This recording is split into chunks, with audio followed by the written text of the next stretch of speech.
Hello, everyone. I am so happy to be with you. I am pre-recording this video. It will air next week on Thursday, so it'll be Thursday when you're watching this.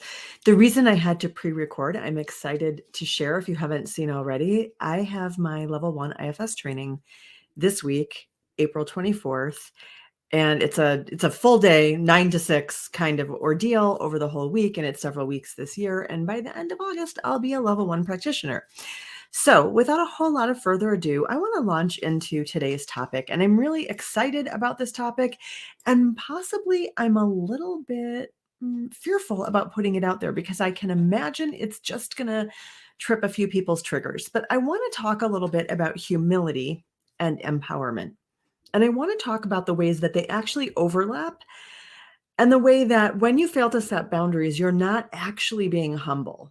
You think you're being humble. And let me unpack all of this because this is a really different and unique way of looking at humility and understanding it. I learned this way of looking at humility through practicing Musar, which is a Jewish spiritual practice. And one of the first lessons that they teach in Musar is about humility. And humility in this worldview in Hebrew is anava, and it means something along the lines of occupying your place. And you don't just occupy your place, you fully inhabit your place. You occupy all of the space that is yours to fill and only the space that is yours to fill. And it's really hard if you come from a different perspective on humility or the very common Western perspective of humility that says humility is about making yourself smaller and smaller and smaller. It's really hard to understand that in this context of humility, you actually must occupy space. There is space that is yours to occupy. And different people have different amounts of space based on their role in the world, their stage of life, their development, etc.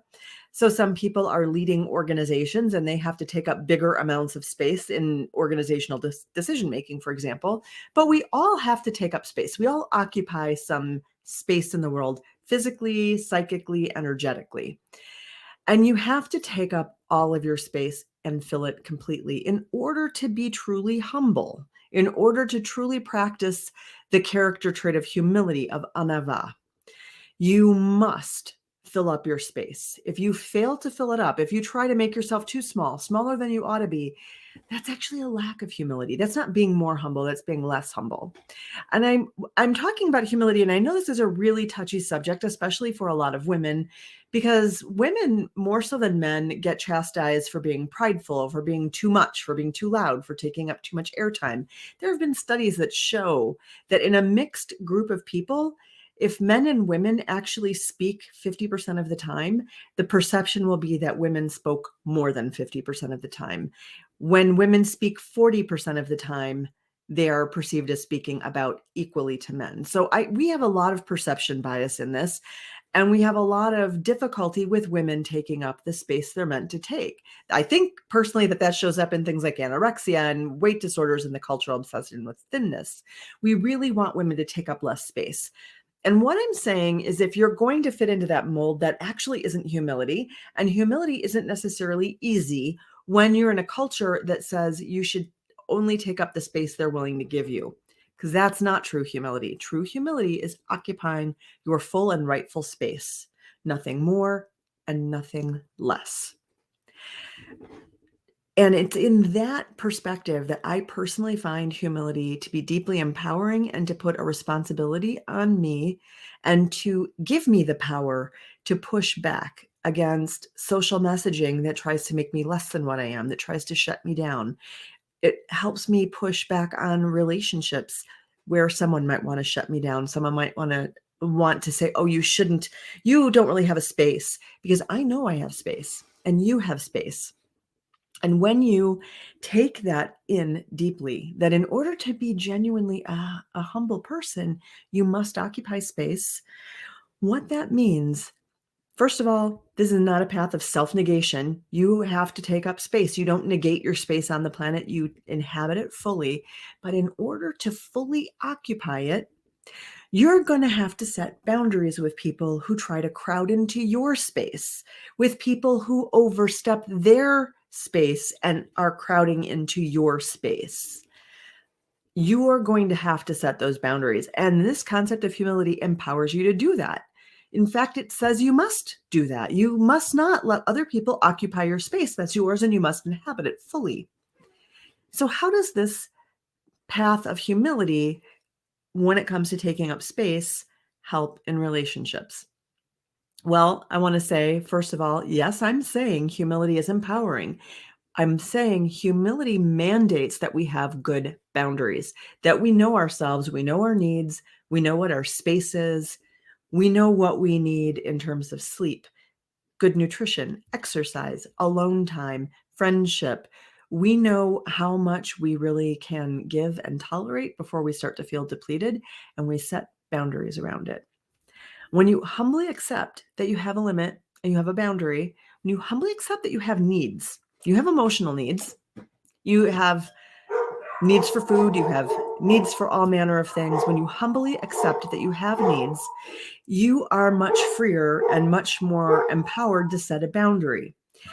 So it's important in relationships. And I run into this situation with women that I'm coaching all the time. They have difficulty with boundaries at work. They have difficulty with boundaries with significant others, difficulty with boundaries with friends.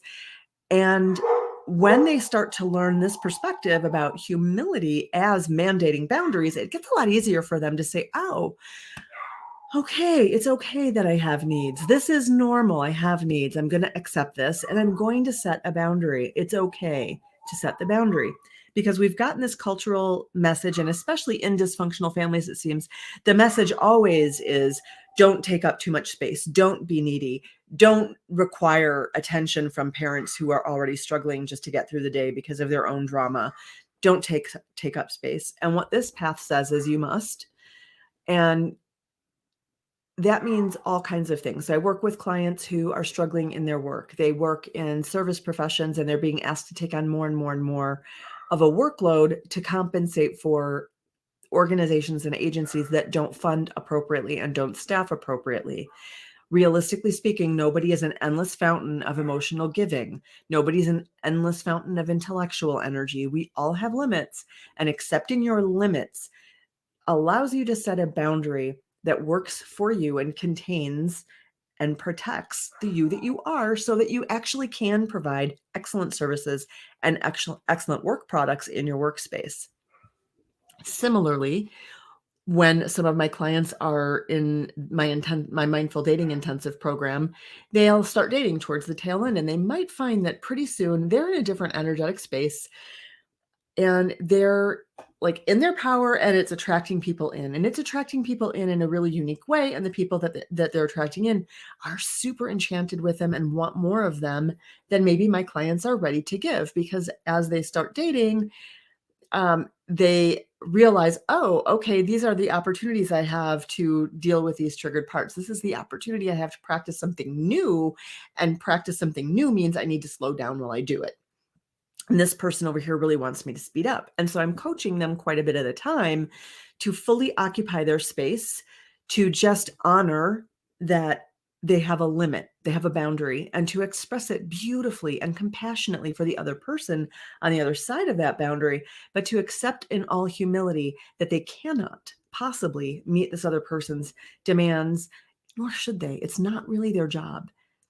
And this is like another key secret.